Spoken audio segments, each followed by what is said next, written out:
கலாத்தியர் 6ஆம் அதிகாரம் 2ஆம் வசனத்தில் விதமாய் வாசிக்கிறோம். ஒருவர் பாரத்தை ஒருவர் சுமந்து இப்படியே கிறிஸ்துவின் பிரமாணத்தை நிறைவேற்றுங்கள் என்று அப்போஸ்தலனாகிய பவுல் கலாத்தியருக்கு எழுதின நிருபத்தில் சொல்லுகிறார். ஒருவர் பாரத்தை ஒருவர் சுமக்கணும்னு சொல்லி ஆண்டவர் சொல்கிறாருங்க. ஒருவர் பாரத்தை ஒருவர் சுமக்கணுங்களாம்.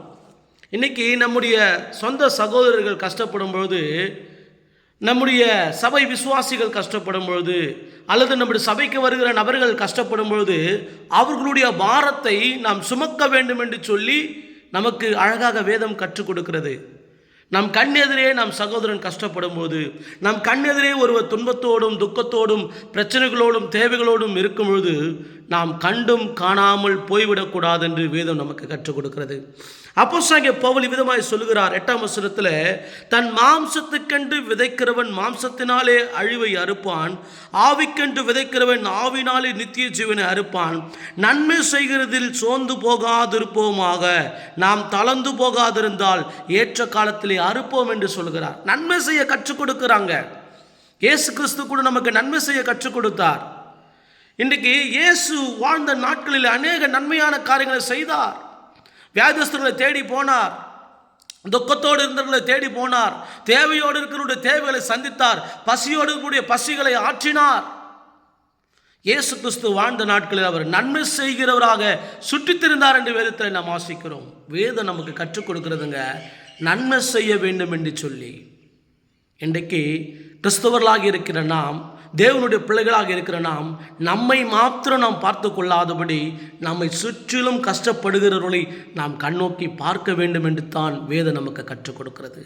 பாருங்கள், அதே பவுல் சொல்லுகிறார், ஆகையால் நமக்கு கிடைக்கும் சமயத்திற்கு தக்கதாக யாவருக்கும் விசேஷமாக விசுவாச குடும்பத்தாருக்கு நன்மை செய்ய கடவோம் என்று சொல்லுகிறார். விசுவாச குடும்பத்தாருக்கு நன்மை செய்யணும். ஒரு தேவனுடைய ஊழியக்காரர் இருப்பார் என்று சொன்னார், அந்த ஊழியக்காரர் தேவனுடைய விசுவாசிகளுக்கு நன்மை செய்யணுமா?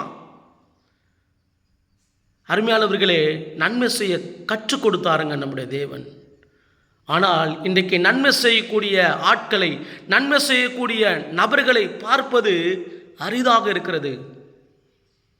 ஒரு கிறிஸ்தவரை சந்தித்தேன். அவரிடத்துல இல்லாத காரே இல்லைங்க.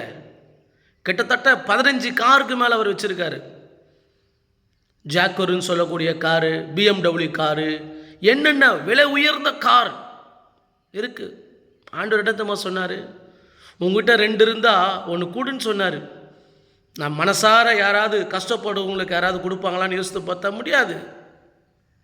ஏனென்றால் ஒரு பெயர் கிறிஸ்துவனால் இப்படிப்பட்ட நன்மையான காரியங்களை செய்ய முடியாது. கிறிஸ்துவோடு கூட வாழ்கிறவன் அவன் எல்லாவற்றையும் தனக்கென்று வைத்து கொள்ளாதபடி மற்றவர்களுக்கும் கொடுப்பதற்கு அவன் ஆயத்தம் உள்ளவனாக இருப்பான். நான் இந்த பணக்காரரை அவர் கஷ்டப்பட்டு சம்பாதிச்சிருப்பார் தான், நான் அதை சொல்லலை. ஆண்டு சொன்னார், உங்கள்கிட்ட 2 இருந்தால் ஒன்று கொடுப்பான்றார். உங்கள்கிட்ட 2 இருந்தால் ஒன்று கொடுப்பா. தேவன் தாங்க கற்றுக் கொடுத்தாரு. உங்கள்கிட்ட 2 வஸ்திரம் இருந்தால் ஒன்று கொடு, உங்கள்கிட்ட 2 பொருள் இருந்தால் ஒன்று கொடு. எங்கள் வீட்டில் நீங்கள் பாருங்கள், எங்கள் வீட்டில் எந்த 2 பொருள் இருந்தாலும் நான் மற்றவங்களுக்கு எடுத்து கொடுத்துருவேன். அது ஊழியக்காராக இருந்தாலும் சரி, விசுவாசம் இருந்தாலும் சரி, யாராக இருந்தாலும் சரி. மதத்தை பார்ப்பதில்லை, ஜாதியை பார்ப்பதில்லை, மனுஷனை பார்ப்பதில்லை. ஏதோ ஒரு மனுஷனுக்கு இருப்பதை 2ல் 1 கொடுத்துட்டு போயிட்டே இருப்பேன். இதுதாங்க தேவன் நமக்கு கற்றுக் கொடுத்தாருங்க. நான் வீட்டில் சொல்லுவேன், வேஸ்ட்டாக வீட்டில் மக்கிட்டு கிடக்கிறத பொருளை, வேஸ்ட்டாக வீட்டில் அப்படியே பழைதாய் போகிற அந்த பொருளை மற்றவர்களுக்கு கொடுத்தா அதை அவர்கள் உபயோகப்படுத்துவார்கள். கண்ணோக்கி பாருங்கள், எத்தனையோ ஊழியக்காரங்க கஷ்டப்படுறாங்க, எத்தனையோ விசுவாசிங்க கஷ்டப்படுறாங்க.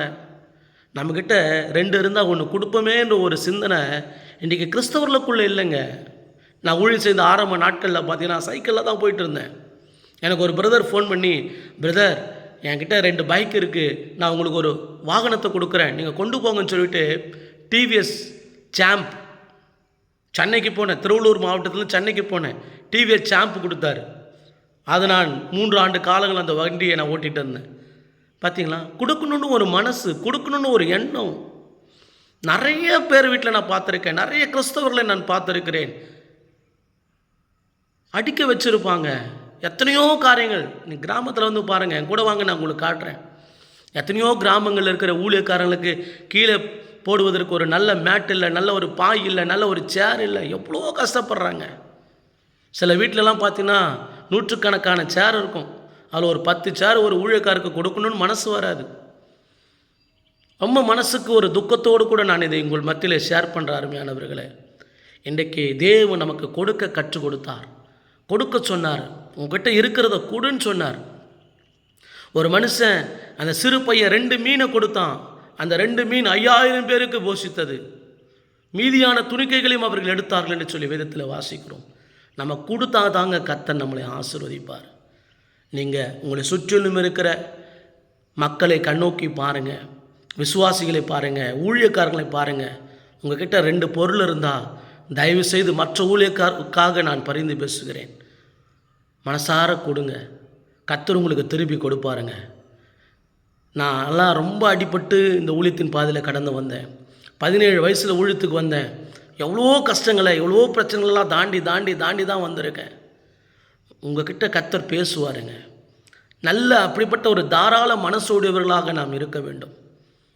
எத்தனையோ கிறிஸ்தவர்களிடத்தில் வாய் திறந்து உதவி கேட்டு கூட செய்ய மாட்டாங்க. ஏன்னா பார்வோனுடைய இருதயம் கடினப்பட்டது போல் இன்றைக்கி அநேகருடைய இருதயம் கடினப்பட்டிருக்குதுங்க. கொடுக்கணுன்ற ஒரு எண்ணமும் கொடுக்க வேண்டும் என்கிற ஒரு சித்தையும் இல்லை. நான் சம்பாதிச்சது, நான் கஷ்டப்பட்டது, அதை நான் தான் அனுபவிக்கணும். நான் ஏன் மற்றவங்களுக்கு கொடுக்கணும்? அவங்கள போய் உழைக்க சொல்லு, அவங்கள போய் வேலை செய்ய சொல்லு.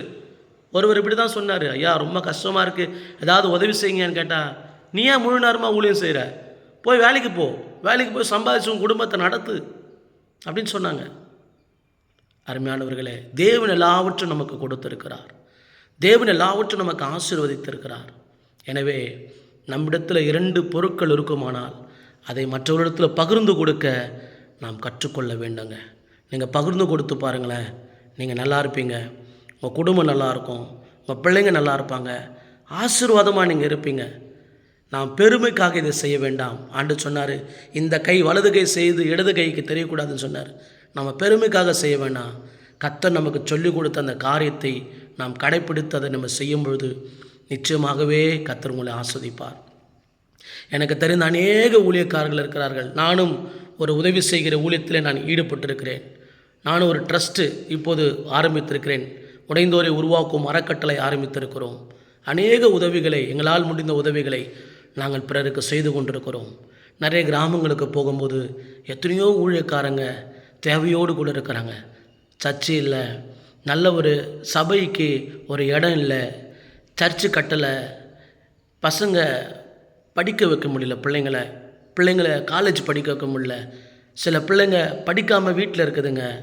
ஏன்னா படிக்க வைக்க அவங்களுக்கு பணம் இல்லை, வசதி இல்லை, எவ்வளோ கஷ்டப்படுறாங்க. நீங்கள் கண்ணோக்கி பார்த்து, நீங்கள் தீர விசாரித்து அப்படிப்பட்டவர்களுக்கு நீங்கள் உதவி செய்யுங்கள். அருமையானவர்களே, வெளிநாட்டில் எத்தனையோ நண்பர்கள் இருக்கிறாங்க. வெளிநாட்டு உறவுகளே, வெளிநாட்டு நண்பர்களே, கிராமப்புறங்களிலே கிறிஸ்துவுக்காக ஊழியம் செய்து கொண்டிருக்கிற நபர்களை கண்ணோக்கி பாருங்கள். அவர்களும் ஒரு மிஷினரியை போல தான் இங்கே ஃபீல்டு ஒர்க் பண்ணுறாங்க. உங்களால் முடிந்த உதவிகளை ஊழியர்களுக்கு நீங்கள் செய்யுங்கள். பவுல் கற்றுக் கொடுத்தது போல நாம் நன்மை செய்வோம், அதுக்குரிய பலனை நாம் பெற்றுக்கொள்வோம். கர்த்தர் உங்கள் யாவரையும் ஆஸ்வதிப்பாராக. எனக்காக நான் உதவி கேட்கவில்லை. நாம் இதையெல்லாம் நம்ம செய்யும் பொழுது நமக்கும் ஒரு சந்தோஷம் கிடைக்கும், நம்ம குடும்பமும் ஆசீர்வாதமாக இருக்கும், நமக்கு வர வேண்டிய நன்மைகளும் நம்மை தேடி வரும். தேவன் உங்கள் யாவரையும் ஆஸ்வதிப்பாராக. ஆமென்.